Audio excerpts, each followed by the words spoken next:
मैंने कहा कि सब 52 गज के हैं। गाजियाबाद शहर था शायद, अगर मैं सही याद कर रहा हूं। एक जनसभा हो रही थी, मोहम्मद आजम खान उसको संबोधित कर रहे थे। आजम खान तो आजम खान है, उनके सामने तो बड़े बड़े डायलॉग राइटर फेल है, जो डायलॉग वो बनाते हैं और उसकी डिलीवरी भी फिर अद्भुत है खान साहब की। तो उन्होंने अपने भाषण में कहा कि ये जो अंबेडकर है ना, अंबेडकर, इसकी उंगली देख रहे हो ना, ऐसी, ये सबसे बड़ा भूमाफिया है। इसकी उंगली बता रहे कि सामने वाला प्लाट हमारा है, और इस पे ताली बजी। क्या बाबा साहब का इतना भद्दा अपमान, अपमान की भी कई श्रेणियां होती हैं, मेरे ख्याल कभी नहीं हुआ होगा। लेकिन आजम खान भी मौज भी लेते रहे, उसके बाद उनका रौला कायम ही रहा। कोई भी सपा की जब भी सरकार आई तो वो पश्चिमी उत्तर प्रदेश के मुख्यमंत्री बने ही कही गए, व्यवहारिक रूप से, तकनीकी रूप से मंत्री, लेकिन व्यवहारिक रूप से पश्चिम के मुख्यमंत्री ही कहे जाते थे आजम भी। तो इसलिए मैं कह रहा हूं कि बाबा साहब के साथ तो बहुत सारी गुस्ताखियां की हैं लोगों ने। रत्नाकर सिंह जी, राज भाई एक नई चीज खोज के लाए हैं, मुझे नहीं पता वो सच है गलत है, राज भाई जाने आप जानो, लेकिन वो खोज के तो लाए हैं। केशव प्रसाद मौर्य का एक वक्तव्य, बड़ा खतरनाक वक्तव्य है एक, और दूसरा समाजवादी पार्टी कह रही है, बीएसपी कह रही है, कांग्रेस कह रही है कि जब तक आप माफी नहीं मांगोगे तब तक आंदोलन जारी रहेगा। फिर क्या होगा? तब तक तो 27 आ जाएगा यूपी में और उसके बाद 29 आ जाएगा देश में। रत्नाकर जी। देखिए अमिताभ जी, आज ये हो हल्ला क्यों हो रहा है, आज ये सड़कों पे बवाल काट रहे हैं, इसका कारण यही है कि माननीय गृह मंत्री जी ने सदन में जिस तरह से कांग्रेस पार्टी को आईना दिखाने का काम किया है, देश की जनता को जो अभी तक गुमराह करने का ये लोग बाबा साहब अंबेडकर के ऊपर टीका टिप्पणी करके गुमराह करने का काम करते थे, बरगलाने का काम करते थे, उसको देश की जनता को बताने का काम किया पूरे सदन में। और इनकी बौखलाहट कितनी साफ नजर आ रही थी कि सदन में ही इनके राष्ट्रीय अध्यक्ष तुम झूठे हो चिल्लाने लगे। चेहरा तो नहीं दिखा, लेकिन आवाज उनकी इतनी जोर से आने लगी। और इन्होंने जब देश की जनता को आईना दिखाने का काम माननीय गृह मंत्री जी ने किया, अगले ही दिन इन्होंने 12 सेकेंड का सिर्फ वही क्लिप जो इनके ऊपर कटाक्ष के रूप में गृह मंत्री ने बोला था, उसको एडिट करके पूरे देश में फैलाने का और जनता को गुमराह करने का काम किया इन्होंने।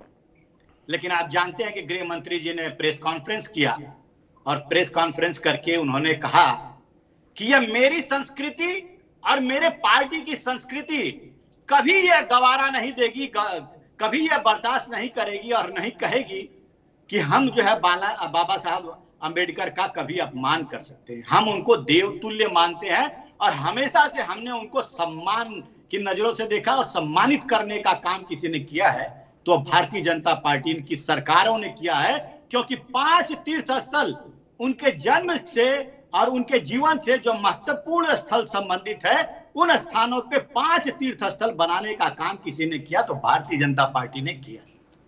अब मैं आना चाहता हूं बात पे। अभी रजत भाई कह रहे थे, राज भाई कह रहे थे कि मान लेते हैं गलती हो गई, हमने सेंट्रल हॉल में बाबा साहब का पूरे कार्यकाल में, कांग्रेस के कार्यकाल में कभी उनका तस्वीर उनकी नहीं लगी, ये गलती हो गई। लेकिन संतानें गलती करें ये जरूरी तो नहीं। मैं इनको कहना चाहूंगा कि आप जरा भैया, वो एक तस्वीर बहुत वायरल हो रही है राहुल गांधी की, जिसमें वो कुर्सी लगा के बैठे हैं अपने साथी सांसदों के साथ और बाबा साहब की बड़ी सी फोटो अपने पैरों के नीचे रख के बैठे। अब वो कितनी बड़ी गलती है, इसके लिए वो माफी मांगेंगे राहुल गांधी, ये बता दीजिए। और माफी मांगने के मैं भुवन भाई को मैं भी अपनी तरफ से बहुत बधाई देना चाहता हूं, क्योंकि ये बहुत ही कर्मठ और योग्य इंसान है और बहुत सारे डिबेटों में, और मेरे मित्र भी हैं, हम साथ रहे हैं, और मेरी तरफ से बहुत सारी शुभकामनाएं, इनको जीवन में ऐसे ही आगे बढ़े। ये कह रहे थे कि माफी मांगना चाहिए भारतीय जनता पार्टी। ये क्यों नहीं कांग्रेस पार्टी से कहते कि माफी मांगो, तुमने अपमान किया है, बाबा साहब का बार बार अपमानित करने का काम किया है। एक तो रंगा सियार है कांग्रेस पार्टी, जो ऊपर से तो नीला दिखता है लेकिन चरित्र उसका अंदर से जो है वो दूसरा है। अगर ये इतने चरित्रवान होते तो बाबा साहब अंबेडकर को दो बार लोकसभा के चुनाव में हरवाने का काम षड्यंत्र के तहत नहीं करते। और उस व्यक्ति का और अपमानित करने का इन्होंने काम किया कि नेहरू ने, पंडित नेहरू जी ने अपने ही पीए नारायण काजरोलकर, वो उत्तर मध्य जो है मुंबई से चुनाव लड़वाकर और बाबा साहब को हरवाने का काम किया, और उनको ही बाद में पद्म भूषण देने का काम कांग्रेस पार्टी ने किया।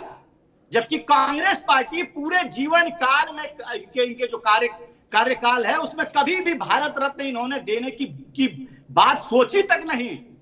पंडित नेहरू ने स्वयं को भारत रत्न दे लिया, इंदिरा गांधी ने जिस भारत रत्न स्वयं को दे लिया, लेकिन बाबा साहब अंबेडकर को सम्मानित करने का काम इन्होंने कभी नहीं किया। और ये किसने किया? ये हमारी समर्थित सरकार, बीपी सिंह की सरकार ने किया, और हमने इनिशिएटिव लिया, तब बाबा साहब अंबेडकर को भारत रत्न देने का काम किया गया। ठीक। दूसरी चीज मैं कहना चाहूंगा, अमिताभ जी ये कितना बड़ा सम्मान करते हैं, एक घटना मैं याद दिला देना चाहता हूं। यूपीए की सरकार में एक तस्वीर भी बहुत वायरल हो रही है, जिसमें पंडित नेहरू जो है कोड़ा लेकर के, कार्टून बना है कोड़ा लेकर के, और बाबा साहब अंबेडकर को मारने का काम कर रहे हैं, और यही दिखाया जा रहा है उसमें। और इस तस्वीर को पुस्तक में, बाकायदे स्कूल के पुस्तकों में छपा करके और स्कूलों में भेजने का, पढ़वाने का काम किया जा रहा था। लेकिन तत्कालीन जो मानव संसाधन विकास मंत्री कपिल सिब्बल ने इसके लिए माफी मांगी। कब माफी मांगी? जब हम लोगों ने, जब पार्टियों ने आंदोलन किया और कहा कि बाबा साहब अंबेडकर का इतना घोर अपमान कभी कांग्रेस को नहीं करना चाहिए, तब इन्होंने उस पुस्तकों से उस कार्टून को हटाने का काम किया। तो ये किस मुंह से कहते हैं कि ये बाबा साहब का सम्मान करते हैं? ठीक है, ठीक है रत्नाकर जी, अब आगे बता के आ रहे हैं भैया, जो सुरेश जी आ रहे हैं। बस राज भाई, दो तीन चीजें तो कांग्रेस के गले में फंदा हैं। बाबा साहब अमिताभ अग्निहोत्री नहीं थे, सुरेश जी नहीं थे, राज शर्मा नहीं थे कि उनको जानते नहीं थे, उनके बारे में जानकारी नहीं थी क्या? नेहरू जी भी जानते थे, इंदिरा जी तो खूब ही जानती थी, सब जानते थे। ये भी जानते थे कि बाबा साहब का योगदान क्या है और वो भारत की एक कितनी बड़ी आबादी के लिए मुक्तिदाता हैं। लेकिन आप कांग्रेस ने कभी उधर सोचे नहीं, बोले ठीक है यार बाबा साहब छोड़ो, जाने दो। क्या नहीं होता है? अरे वो छोड़ो यार, जान दो। एक ये भाव होता है ना, टेक फॉर ग्रांटेड, जो आपने जाने कितनों कितनों को जैसे सम्मान दे दिया आपने, उनमें भी बाबा साहब का नाम नहीं रखा कभी। अब मैं उस बहस में नहीं जा रहा कि राहुल गांधी ने फोटो उनकी कुर्सी के नीचे रख दी। बड़ा प्रश्न है कि बाबा साहब को तो सबसे पहले भारत रत्न मिलना चाहिए था, नहीं? जिसको भारत की इतनी बड़ी आबादी रत्न मानती है, भगवान मानती है, उसको क्यों नहीं? राज भाई, इससे आपकी जो कांग्रेस की फ्यूडल मेंटेलिटी है वो दिखती कहीं नहीं। नहीं, मैं जो कहना चाह रहा, आपने अपना सवाल पूछ लिया, मैं एक कहना चाह रहा हूं, कांग्रेस पार्टी की बात आप ये क्यों नहीं कहते कि जब शायद ये इलेक्शन हार गए तो एक सांसद का इस्तीफा दिला के भी इनको जितवाया था और कानून मंत्री भी बनवाया था। और दूसरी बात एक बात कहता हूं, अगर आज जो गलती मेरे से हो जाए, मैं कह रहा कि अगर किसी कारणवश मुझे, सुरेश भाई एक मिनट जी, आप बोलो, हम सिटीजन हो, फिर मुझे मुझे अच्छा नहीं लगेगा कर रहे हैं भाई मेरे, आप अपनी बात कहो, उनसे मैं बोल रहा हूँ, आप अपनी बात कहो, आप मत रुको बीच में। मैं सिर्फ इतना बात कहना चाहता हूं कि अगर मेरे से किसी कारणवश कोई गलती हो जाए तो क्या वो मेरा बेटे को उससे बड़ी गलती करने का अधिकार मिल जाता? और क्या अभी देखिए, आपने पूछा मैं एक चीज लाया नहीं हूं, आपने कहा मैं लाया नहीं हूं, वो उप मुख्यमंत्री ने कही है, मेरे फोन पे भी है। अरे जब गृह मंत्री कह रहे हैं और उप मुख्यमंत्री कह रहा भारत रत्न प्राप्त बाबा साहब अंबेडकर दलितों के और वंचितों के, शोषितों के हितैषी नहीं थे, तो फिर इससे सच क्या है? मैं कहां से लाया? और आप कह रहे हैं रत्नाकर साहब, तो वो आलू चिप वाला भी होगा। हमने तो ये 12 सेकंड का दिखाया, इसे अल्टर नहीं करा है। मैं एक बात बताना चाहता हूं, अपने जिम्मेदारियों को निभाने से नहीं भागे भारतीय जनता पार्टी। आज जो बात हो रही है, आज ये बताएं कि मैं कहता हूं प्रधानमंत्री जी आगे आ जाते हैं, वो कहते जी ठीक है गलत तो कहा, और गलत तो कहा ना, मैं कह रहा ना हमसे चूक हो गई, हमारी नीति गलत होगी, नियत गलत नहीं थी। मैं दावे के संग कहता हूं, मैं दोबारा मेरे ख्याल से एक बात कहना चाहता हूं, रत्नाकर भाई, आने वाला टाइम आप लोगों को माफ नहीं करेगा। आप लोग पूर्व के नेताओं को बदनाम करने में लगे रहते हो, और याद रखिएगा जब आप नहीं होगे, वर्तमान को सब अच्छा कहते हैं, आप भी नहीं होंगे एक टाइम, तब आप लोगों के लिए चर्चा है। ठीक है।